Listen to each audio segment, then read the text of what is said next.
En tout cas, on va vous... On va passer à vous, Nix. Donc comme on l'a dit tout à l'heure, vous avez été membre fondateur du groupe Kancholis. Oui, Kancholis, oui. Donc je pense que vous avez même remporté un concours au Centre culturel français en 96, un concours de rap en 95. Donc vous avez sorti dernièrement votre premier album solo qui s'appelait Black Crystal. Oui, en 2003. En 2003. Donc vous préparez un spectacle, je crois, au Centre culturel français. Oui, en fait là on clôture la promo de l'album Rime de vie, qui est mon deuxième album solo. Donc on avait fait l'ouverture au 6S, donc quand on a sorti l'album. Et là bon, on a fait une petite tournée. Alors, on a profité de la tournée de Simon, Jollof for Life. Donc on a bougé pas mal pendant du mois d'avril jusqu'au mois de juin. Ensuite j'ai bougé, j'ai fait un concert sur Paris, on a fait quelques dates en France. Et puis bon, voilà, là on vient clôturer quoi, avec un concert au CCF en fait, Centre culturel. Avant de parler du concert, on va peut-être voir un petit clip. Si c'est prêt, Tchandoum.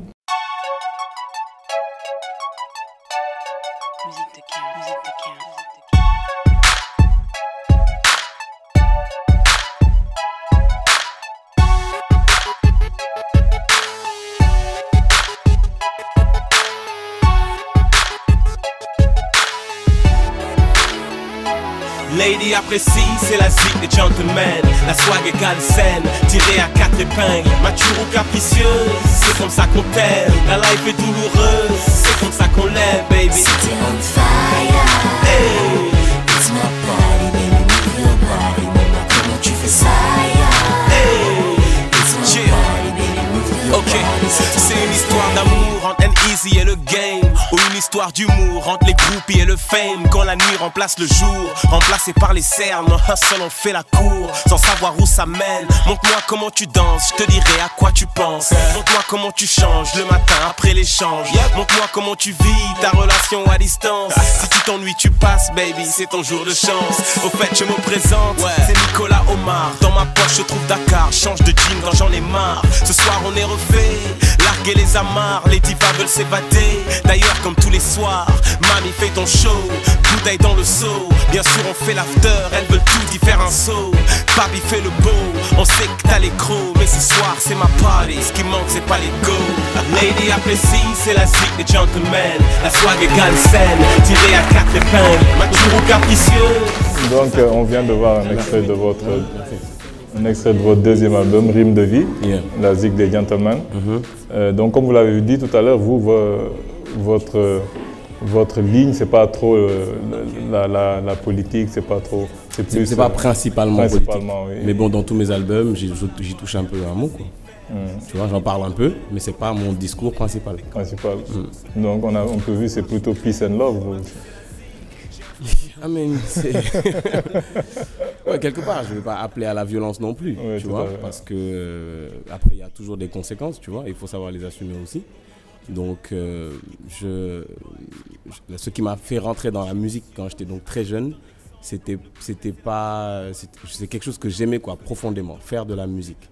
Donc c'est quelque chose qui me faisait plaisir et la première chose que j'ai su faire, c'est transmettre ce plaisir-là aux autres, à travers mes écrits, à travers mes clips, à travers mes concerts, tout ça. Donc, et c'est cette ligne que je suis encore dans cette ligne. C'est ce que je conserve jusqu'à présent, quoi.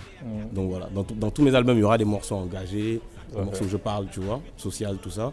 Mais il y aura aussi des morceaux pour faire plaisir. Vous rappez principalement en français, comme on a vu. C'est ça que vous maîtrisez le mieux. Oui, disons que c'est comme ça qu'on m'a éduqué. C'est ma grand-mère qui m'a éduqué. On parlait français à la maison tout le temps. Elle est prof de français. Elle était prof de français. Donc voilà, c'est comme ça qu'on m'a éduqué. Bon, le Wolof, je le parle aussi, ça c'est sûr, tu vois, mais je l'ai appris dans la rue avec mes copains, quoi. Donc voilà, c'était plus facile. Vous pensez pas que ça sonne mieux en Wolof? Non, ça sonne bien. De toute façon, le rap, c'est une langue, c'est une musique aujourd'hui qui sonne dans quasiment toutes les langues, quoi. Même partout il y a du rap. Donc il y a une chose aussi, c'est que bon, en rappant en français, ça m'a donné un plus large public. Aujourd'hui, parce que parfois, lorsque j'ai écouté pour la première fois, je pensais que vous étiez en France. Je pense que vous avez commencé ici. Oui, non, j'y suis né, j'ai grandi ici, j'ai commencé mon rap ici.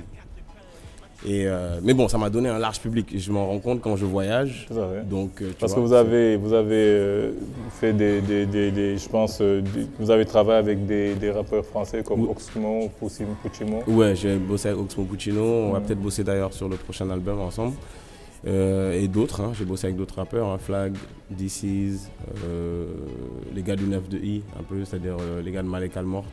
Et d'autres rappeurs qui ne sont pas très connus en France, mais bon, j'ai bossé quand même avec pas mal de gens. Et la bip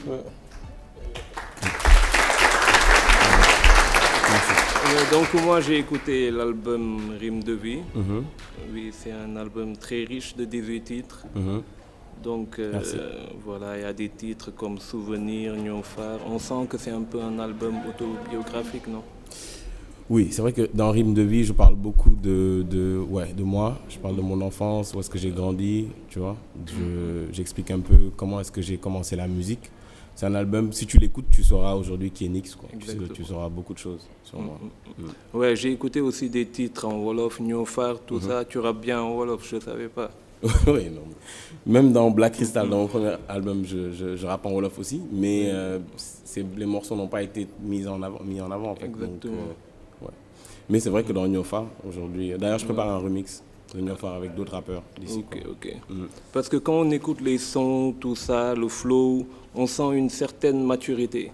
Par exemple, dans l'album de Booba Lunatic, là on sent qu'il a atteint un certain niveau de maturité aujourd'hui. Est-ce que tu penses que tu as atteint ton niveau de croisière ou bien tu es sur une pente ascendante?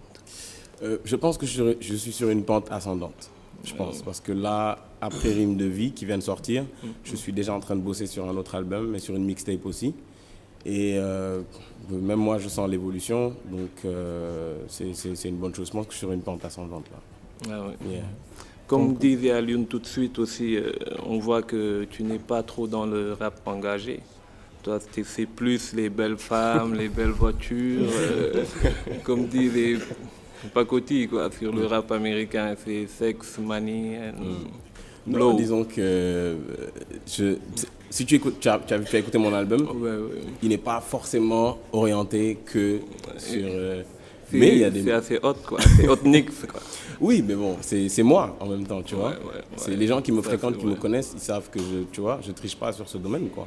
Donc, je me souviens qu'avec Kancholi, notre premier groupe, les premiers concours qu'on a remportés, tout ça, on était 2-3 rappeurs, il y avait 5 filles derrière qui dansaient. Tu vois, ça faisait bouger tout le monde. Donc, on a toujours évolué un peu dans dans cet univers, quoi. Donc, oui. Alors, Nix, moi, est-ce que vous avez lu la Constitution? Je l'ai lu il y a longtemps. Okay. Et il n'y a pas longtemps, en fait, j'ai recommencé à la relire, mais je n'ai pas fini. Ok. Donc, vous ne savez pas combien d'articles il y a dans la Constitution, non? Je ne sais plus. Ok.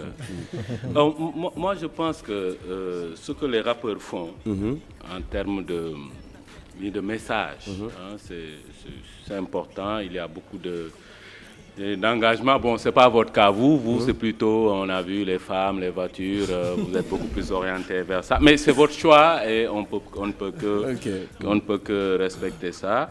Bon, sauf que des fois, ça peut un tout petit peu heurter quand on voit des femmes nues. Bon, nous, quand on est à la maison, on regarde les enfants, ça peut quand même un tout petit peu heurter. Non, mais je pense que vous devriez... Oui, on a vu tout de suite là. Elle n'était pas nue. Non, elle se déshabillait pour se baigner là, donc ça c'est un peu compliqué. Elle se dénudait. Elle se dénudait. Non. Je vous donne un exemple. Non, je vous donne un exemple. Non. Je tiens à... Elle n'est pas nue. C'est-à-dire que l'image qu'on a montrée, c'est une image que tu vois régulièrement dans des pubs. Par exemple, je veux dire, quand tu regardes la télé, les pubs de savon, les femmes sont à peu près... c'est suggestif, ça suggère. Exactement. Oui, mais je veux dire, ça suggère qu'elle est en train de se dénuder. Et que ça ne dérange personne, ça ne devrait pas déranger dans mon clip. Non, on ne dit pas que ça ne dérange personne. Bien sûr, les imams sont dérangés, les oustas sont dérangés. Hein? Ces gens sont dérangés. Alors, nous aussi, nous sommes dérangés quand nous sommes par la pub de savon. Oui, bien sûr. Je veux dire, quand ça suggère que voilà, la femme va être nue, tout ça, c'est un tout petit peu gênant. On a tendance à zapper. On coupe. Ah oui, Souvent, ça passe pas. À la télévision nigérienne, ça ne passe pas. Ça passe pas. Comme ça. Bon, au Sénégal, c'est un tout petit peu plus compliqué. Alors, Nix, oui. Vous, en tant que rappeur, vous avez entendu le député Doudou Wade dire qu'aucun père de famille ne souhaiterait que ses enfants soient rappeurs. Okay, parce que les rappeurs, on dirait que c'est des lunatiques qui parlent comme ça. Vous êtes d'accord sur ça? Que aucun... je sais pas, je connais pas l'opinion de tous les pères de famille du Sénégal. Est-ce que vous avez déjà rencontré un père de famille qui dit « Mes enfants, Nix, je veux qu'ils te ressemblent ». Oui. Comme rappeur? Ouais. J'ai beaucoup de fans chez les gosses, j'en ai énormément. Ok. Et les parents veulent qu'ils vous ressemblent? Non, peut-être ils m'ont pas dit ça directement, mais il m'est arrivé que des gens m'appellent et me passent leurs enfants très jeunes, ou alors qui viennent me voir avec des gosses qui ont 7-8 ans et qui... Je me souviens la dernière fois, une amie à moi qui a des grands-enfants, il y en a un qui a 10 ans, il y en a une qui a 10 ans, l'autre, le petit, il a 8 ans. Ce sont des fans, quoi. Des fans. Il est arrivé, il m'a demandé mon stylo magique. Oui. Parce que dans Zik des Gentlemen, j'ai un stylo magique, j'écris l'Afrique en italique vers la réussite. Donc il est venu me demander, il est où ton stylo magique? Ça veut dire qu'il écoute les textes en plus. Okay, tu vois? Donc voilà, bon, je veux dire... Alors Nix, il y a quelque chose d'intéressant chez les rappeurs. Et la fois dernière, on a reçu Gladiator. D'accord. Alors, il fait savoir que le rap est né plus ou moins sur les cendres du mouvement hippie, qui était un mouvement... Les illusions hippies, comme qui était un mouvement illusoire, parce qu'il y a des illusions. Alors, est-ce que le rap aussi, ce n'est pas des illusions? En ce sens qu'on entend des paroles très engagées contre, par exemple, la malgouvernance, contre les comportements qui sont compliqués, et on ne voit aucun changement que le rap apporte à ce niveau-là. Est-ce que ce n'est pas juste des illusions? Ah non, il ne faut pas dire que le rap n'apporte aucun changement. Le rap apporte. Je veux dire, si tu parles par exemple du mouvement Y en a marre, tu ne peux pas dire qu'aujourd'hui ils n'ont pas... Là, c'est quand Y en a marre descend sur le champ public, le champ politique, et dit allez vous inscrire pour voter, etc. Là, on voit un changement concret. Mais rien que par les paroles du rap, quel changement qualitatif cela apporte-t-il à la société? Non, mais je veux dire, aujourd'hui, par exemple, ils ne font pas que descendre sur le terrain. Ils ont une compile qui est sortie il y a quelques jours. Et je veux dire, quand tu écoutes les morceaux, tu sens qu'il y a un réel engagement. Et je pense que les gens qui écoutent aujourd'hui ces morceaux, je ne suis pas dans la tête des gens pour savoir si forcément ça a une influence ou pas, mais je pense que ça crée quand même... Je vais être plus concret dans ma question. S'il vous plaît, est-ce que vous pouvez nous dire concrètement quelque chose que les paroles des rappeurs ont apporté de contributif à l'évolution de la société, concrètement? Oui, mais ça, je pense que c'est très difficile à dire. Hein, ça. Je ne sais pas, je veux dire. Je trouve que la question est intéressante, mais elle a une réponse. Je ne sais pas, parce que pendant longtemps, quand vous écoutez la musique sénégalaise, les thèmes qui dominaient, c'était l'amour, on chantait les rois, les marabouts. Demander de l'argent. Oui, demander de l'argent. Et justement, pour moi, ce qui est révolutionnaire dans le rap, c'est un peu le changement thématique. Les thèmes sont nouveaux, les thèmes portent sur la malgouvernance, etc. Et je trouve que le rap et l'attitude contribue. Comme dit le Wayan.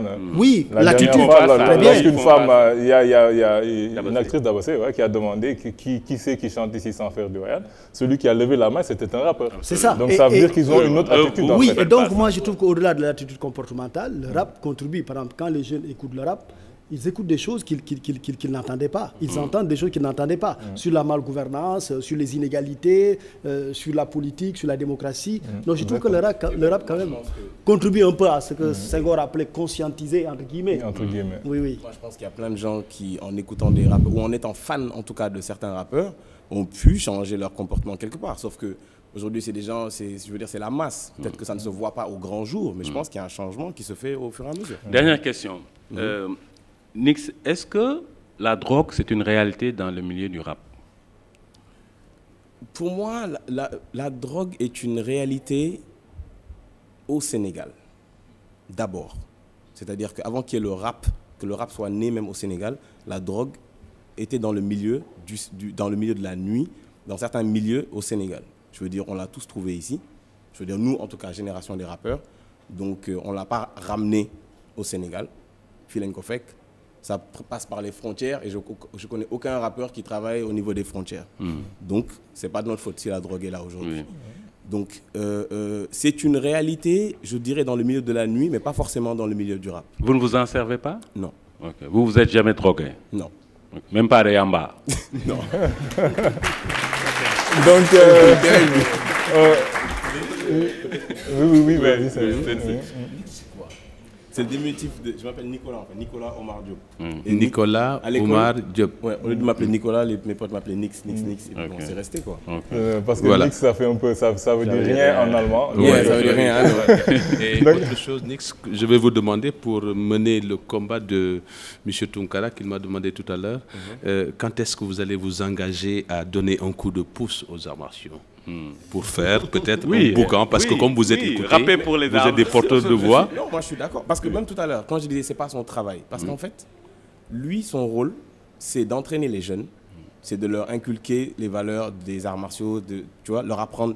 Il ne peut pas faire ça et se concentrer aussi sur comment il va vendre son art. Je veux dire, aujourd'hui, si vous regardez la lutte, les gens les plus célèbres dans la lutte, c'est qui? C'est les lutteurs, ensuite c'est les promoteurs. Ok. Les entraîneurs, donc dans sa catégorie, est-ce qu'ils sont connus? Bah non. C'est pas leur travail. Leur travail, c'est d'entraîner les lutteurs et d'en faire des champions. Maintenant, il y a des gens qui sont censés repérer ces champions-là et en faire des stars. C'est-à-dire filmer leur séance d'entraînement comme ils font. Médiatiser. Et vendre ça. Médiatiser ça et vendre ça. Mais lui, il ne peut pas le faire. C'est pas son travail, en effet. Si les gens aujourd'hui décident que tous les karatékas et tous les acteurs, en tout cas des arts martiaux au Sénégal, doivent être des stars, ils peuvent en faire des stars. Ils doivent savoir les vendre à la télé, c'est tout. Merci donc, Nix. Promets-moi de faire quelque chose. Ouais, non, moi... Et le professeur, est-ce qu'il fait du rap? Est-ce que le professeur fait du rap? Le professeur aussi, il devrait... Je fais pas de rap, mais j'écoute beaucoup le rap. C'est la première musique que j'aime, quoi. Donc, Nix, on va terminer en vous demandant la date de votre spectacle au Centre culturel, c'est le 10 février, vendredi 10 février, 21h. Donc, je vais jouer en live avec le Walian Band. Et on est en pleine répétition. D'ailleurs, là, je suis en retard à ma répétition à cause de l'émission. Mais bon, c'est cool. Ouais, on va vous livrer parce qu'on est à la fin, de cette première partie. Il y a quand même une chose qui est vraie. Nix, tu as dit que tu as rappé avec des gens, mais tu n'as rappé qu'avec des inconnus. Tu n'as rappé ni avec Akon, ni avec Rihanna. Non, des inconnus. Tu n'as rappé ni avec Akon, ni avec Rihanna, ni avec personne de ces gens-là connus. Oui, mais Nix, c'est quoi ça? C'est-à-dire que tu es encore baba. Je ne suis pas encore au niveau de Akon ni de rien. Oui, parce que ce morceau qu'on vient de voir, il est extraordinaire. Ah oui, il est très talentueux. Mais bon, alors je veux dire, en ce moment, c'est la pente ascendante. Ouais, you know, step by step. Ok. Et un jour, tu vas être à ce niveau-là. Amin. Ok, donc on va vous remercier vraiment tout le monde, professeur Major, Sensei, Nix. Donc peut-être je vais avoir ma dédicace, est-ce que vous voulez lui passer, s'il vous plaît? Donc nous allons recevoir pour la deuxième partie Djouma Dieng Diakhaté, qui est candidate à l'élection présidentielle. Donc nous allons revenir tout à l'heure après une petite page de pub. À tout à l'heure.